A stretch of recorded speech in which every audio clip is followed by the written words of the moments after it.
Good morning, everyone. Once again, this is Janice, and I'm going to preach to you the gospel of truth. The gospel of God is an armor of God. This gospel, is the revelation of God. The gospel is the mind of God. The gospel is the heart of God. It is the heart of God. The gospel is the warning for the future. The gospel is powerful.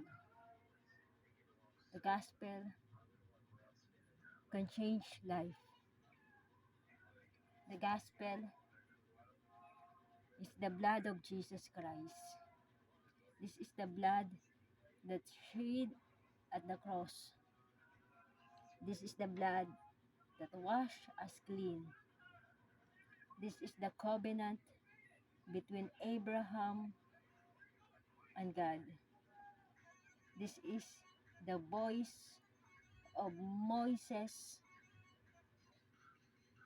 to set free the Israelites.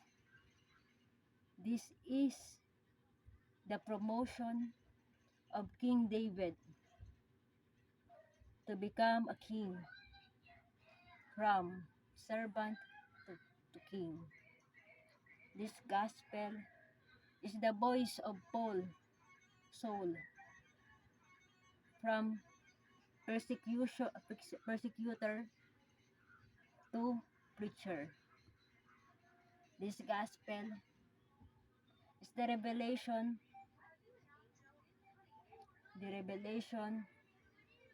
that no one can deceive you in the coming of Antichrist. This gospel is the message from the beginning, according to Genesis 1. From the beginning, there is a word, and the word was God. This is God. And if you believe the gospel, if this is the gospel of repentance.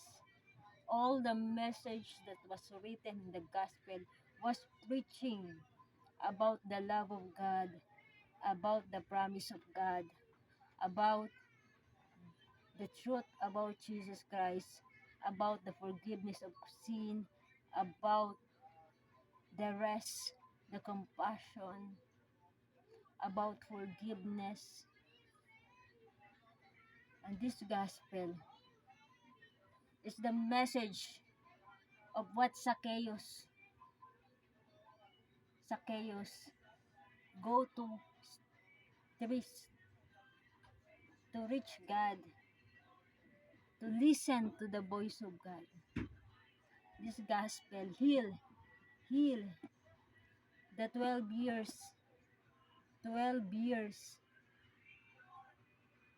na dinudugo. A woman who has sickness, this gospel, anoint the oil.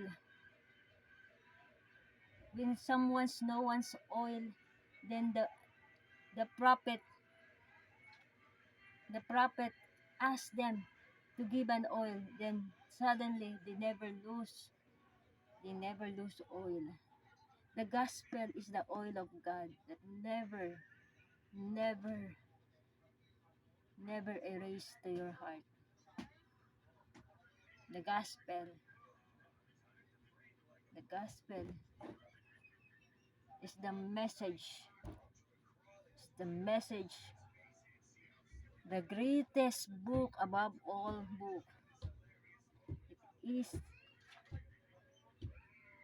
the things that has not yet seen by eyes, but will be reached from darkness to light, from bondage to freedom, from rebellion to submission to God, from curse to be a blessing to every people. And now, I want to share to you the gospel. I want to share to you the message of the gospel. Because even if you gain everything in the world, without the gospel, you cannot be completed in your life. You will be unlocked, you will be miss something. That is why,